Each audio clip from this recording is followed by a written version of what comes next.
defer that or act on the motion to defer.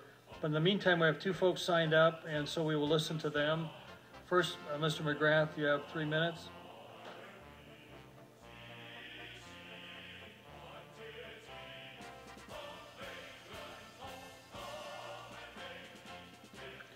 Council President, Council members, George McGrath.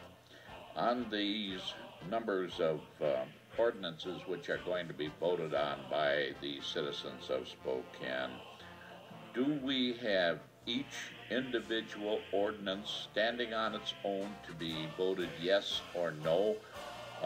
Because there are a number of these that I would love to see voted down because I think they're very poorly thought out changes to our city charter, and there are some of them that should go through.